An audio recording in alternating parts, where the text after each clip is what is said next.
All right, today I'm going to be rebuilding my G360 transmission. This came out of my 1989 Dodge. The number one thing that I'll say right up front is when you're disassembling this, there's a sequence. You're going to start with this shift rail, move to your middle one, and then get your left-hand side one over here. First thing you're going to do is you're going to get this bottom pin out right here for your, this would be your first, second shift rail, I believe.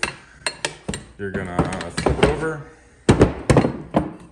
Get rid of this freeze plug right here, and you can drive that pin right up through that hole. If you don't do that, you're gonna be in for a world of hurt. When I get it disassembled, I'll show you, but you can see maybe down in here, there's a lot of marring and stuff on the case because I had a hell of a time because I did not take these pins out in the correct sequence. So here's some of the tools I'll be using. Use your own tools as you need. A few punches, screwdriver, pliers, hammer, stuff like that. Snap ring pliers. All right, so on this top cover, there's a total of 7 freeze plugs. You're gonna have 3 on each end of your shift rails. 3 and 3, so that's 6. I already mentioned this one up here. You're gonna have this one. So the first thing you're gonna do is you're gonna pull all those freeze plugs, flip it over, and you're gonna drive out every single one of the pins that hold your shift fork and shifter gates in place. Once you've done that, you can actually start kind of moving the shifter rails themselves. Let's see if I can do it by hand. No, I guess not. The detents are pretty strong, but once you can start moving the shift rails around, you can actually get your shift forks and gates out of the way. Quick note, there's really not a whole lot going on down here at the bottom of the shift rails. This is the, I guess what you call the front of the case, where the front of the transmission would be. In each of these holes, you have springs with cups and then little ball bearings on top of them. Make sure your face isn't over these holes when you pull these shift rails out because those will come out at velocity. And then you're gonna have a little detent between these 2 shift rails, a rod, I guess a connecting detent inside of this rod between these 2 detents, and then another detent between these 2 shift rails here. And you'll have to kind of fiddle around with them a little bit, but you can get them out pretty easy.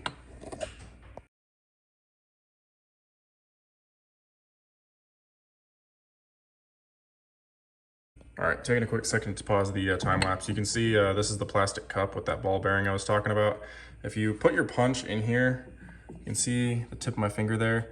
This is obviously going to be under pressure underneath that shift rail. So if you get your punch over top of that, when you push your shift rail out, it keeps the ball bearing from shooting out of your face.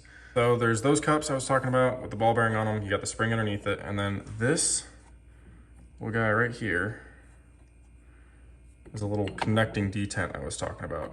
So I said you got a detent here and a detent here with a little one connecting the 2 in between. And that's the one that I'm talking about. This is actually the culprit of why my transmission is not shifting. I'll show you here in just a second why it's not going in a gear. All right, quick little explanation of why my transmission wasn't shifting. So you can see this is the new little rod that I'm replacing. This was the culprit of why it wouldn't shift. So you've got your 3 shift rails, you've got your, what would this be, your 5 in reverse, your 3 and your 4, your 1 and your 2. So I couldn't get, it was stuck in 5th gear over here. I couldn't move this shift rail because it was bound up on this. Couldn't move the 3 and 4 because it was bound up in between your 2 side shift rails. And I also couldn't get my 1-2 shift rail to move because it was stuck on this. So I researched it a little bit and found out that you can't just buy this little piece, so you have to rebuild the entire thing. You don't have to rebuild the whole thing, but you can get a kit to do it for like 150 bucks. So I just sprung for the money and decided to redo the entire, I guess top hat? I'm not sure what you call this, top end of the transmission.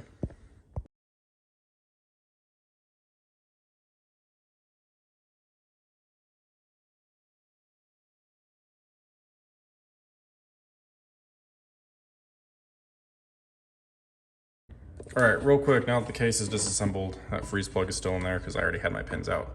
Like I said, here's these cups. They might be a little bit difficult to get out, but here you can see all this marring in the case. That's because I did not pull these pins out in the correct order, and it just turned into an absolute nightmare. So make sure that you start with, as you're looking down at the case, make sure you start with your right hand shift rail, take this pin out, then take out your pin for your shift rail, pull the rail out, move to your middle, and then move to your far left. And it'll make your life much easier. You won't be dealing with this and a die grinder and cutoff wheels and all kinds of other stupid stuff. Okay, here's these ball bearings, cups, and springs I was talking about, these sit down in each of these holes. There's one in each.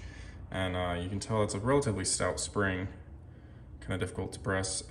These will come out pretty fast if you don't have something covering them up. So like I said, when you're disassembling this, try and get your punch down in the hole and over the ball bearing as you punch the actual shift rail out, and that'll keep things from coming out of your face. All right, two final notes. This spring can sometimes break. Sometimes people have issues where the spring will actually snap and you have a really hard time getting your shifter stub to move in the actual top end of the transmission. Super easy to get out. It's just a, well, I say super easy, but it's just a snap ring. This spring comes out, you drop your new spring in and put a snap ring back in. This snap ring was an absolute pain in the butt for me. So I forgot to get it on video, and I'm not gonna do it again just because I don't feel like dealing with that for another 10 minutes. One final explanation. I was talking about why my transmission wouldn't shift. So you've got these little bean-shaped guys. I'm gonna call them detents. They sit between each of your 3 shift rails, and then in the middle sits this little guy. What had happened was you already saw this had split and was stuck kind of in that side and kind of in this side, so I could not move my shifter forward to back at all. So this was the culprit for all of my issues. So like I said, I went ahead and bought a rebuild kit, so it's got, you know, new spring, new snap rings. This little guy is obviously new. Basically everything is new except for the shift rails, the forks themselves, and the shifter gates. Okay, quick little reassembly sequence because I'm probably gonna time lapse this because it'll take a little while. Number one thing, if you're replacing this spring, go ahead and replace it, put your snap ring back in, drop in your spring, cup, and bearing for this would be your first and second shift rail. Drop that in there and then get your shift rail in. Once that's done, you're gonna drop in your 3/4 spring, cup, and ball. Put the little detent in that goes here, and then you're gonna slide your 3/4 shift rail up the middle. Don't quite put it all the way through because you're gonna have to put the narrow little pin inside of that shift rail. Make sure you get everything all lined up, push that through, then you'll put the detent for this side, you'll put the cup, ball, and spring on this side, then put the other detent, and then you'll get your 5th and reverse shift rail in. So pretty simple stuff. Once I'm done with the time lapse, I'll go ahead and make sure that everything's kind of clear, and we'll put the pins in and hopefully reassemble the transmission.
All right, now we've got all the shift rails, the gates, and the forks installed. So take a look real quick. Make sure that before you put all your pins in, make sure that all of the holes line up. So each fork and each gate has its own respective hole for a roll pin. Getting to the roll pins, you'll notice you got 3 longer ones and 3 shorter ones. The short ones go in your shift gate, the tall ones go in your shift fork. So just keep that in mind when you do them. And then when you get to this middle gate, don't pound it all the way through until it's flush on this side, and I'll show you why when we get there. Make sure you leave this one protruding just a little bit.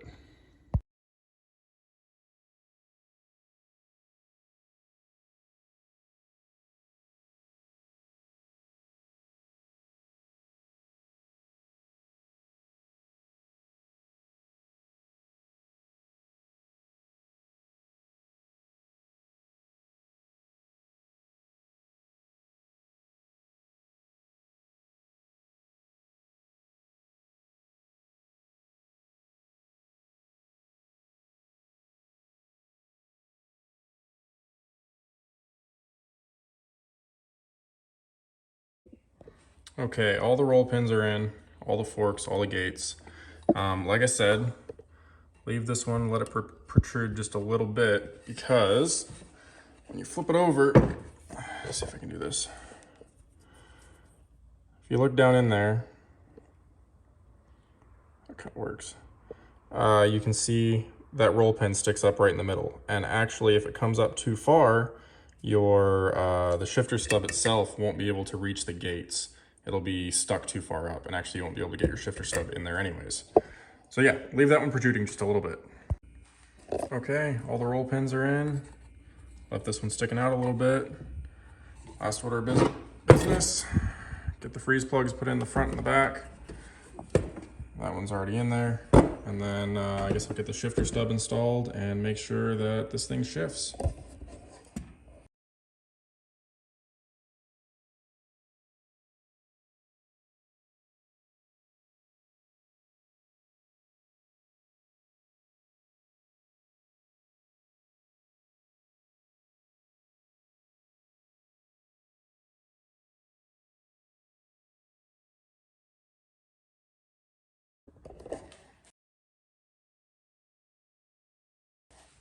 Okay, so it's the next day. I forgot to do a little bit of filming. So I forgot to film putting the freeze plugs in, and I forgot to film putting the shifter stub in.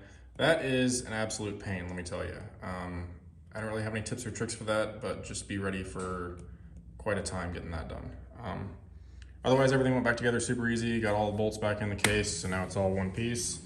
And let's see, first, second, third, fourth, fifth, reverse. So it all works.